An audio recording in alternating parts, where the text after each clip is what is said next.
បាទសួស្តីប្រិយមិត្តទាំងអស់គ្នាថ្ងៃនេះខ្ញុំមានវីដេអូមួយទៀតហើយគឺវីដេអូនោះនិយាយអំពីការដាក់អក្សរខ្មែរបាទដែលយើងវាយលើ keyboard បងប្អូនណាបាទអញ្ចឹងបងប្អូនមើលតាមហ្នឹងទៅគឺអត់មានកន្លែងអក្សរខ្មែរទេយើងដាក់អក្សរខ្មែរទេអញ្ចឹងណាអញ្ចឹងវីដេអូនេះគឺខ្ញុំចែករំលែកបាទរបៀបដាក់អក្សរខ្មែរបងប្អូនណាបាទអញ្ចឹងបងប្អូនជាដំបូងបងប្អូនចូលកន្លែងណាក៏បានឲ្យតែមានកន្លែងសរសេរអក្សរអញ្ចឹងណាបាទបន្ទាប់មកបងប្អូនកន្លែងមើល setting នេះបងប្អូនណាបាទនឹងឲ្យចូល setting ហ្នឹងបងប្អូនចូលកន្លែងផែនដីហ្នឹងបងប្អូនណាបាទចូលកន្លែងផែនដីហ្នឹងទៅបន្ទាប់មកបងប្អូនចុចសញ្ញា add នេះបាទខាងក្រោមប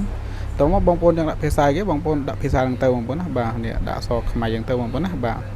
បើសិនជាអត់ឃើញអក្សរខ្មែរទេបងប្អូនចុចកន្លែងសញ្ញា search ហ្នឹងវាយខ្មែរហ្នឹងទៅគឺវាលោតមកឲ្យអញ្ចឹងបន្ទាប់មកខ្មែរលោតមកឡើយហ្នឹងបងប្អូនណាឃើញទេបាទអញ្ចឹងបងប្អូនកលេចមើលយើងចង់ថាអត់ចង់សេអក្សរខ្មែរទេយើងចង់ហៅជា voice សំឡេងបងប្អូនណាបាទអត់មានឃើញកន្លែង voice សំឡេងកន្លែងខ្ញុំចង់ឲ្យទេបងប្អូនណាបាទចឹងបងប្អូនចេញសិនបងប្អូនចូលកម្មវិធីមួយសិនដើម្បីឲ្យវា update ចូលបាទបងប្អូនចូលកន្លែងណាក៏បានដែរបងប្អូនណាបាទ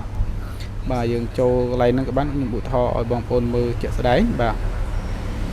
កន្លែងនេះគឺយើងថយចេញកន្លែងអត់អីកន្លែងហ្នឹងដោយសារខ្ញុំទៅបង្កើត Play Store ថ្មីយើងវាស៊ូញញ៉ៃបន្តិច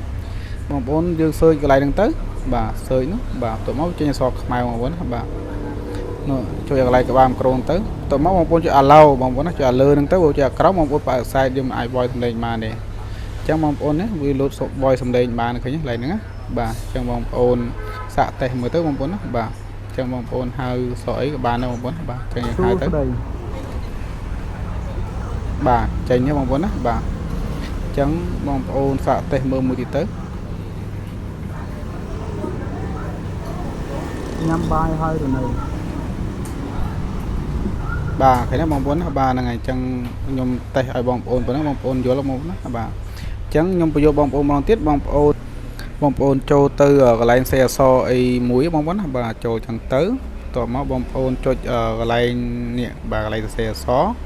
តមកបងប្អូនចូលកន្លែង setting បងប្អូនណាបាទចូល setting ចឹងទៅតមកបងប្អូនចូលកន្លែងផែនដីតមកបងប្អូនចូល add នេះសញ្ញាខាងក្រោមបាទ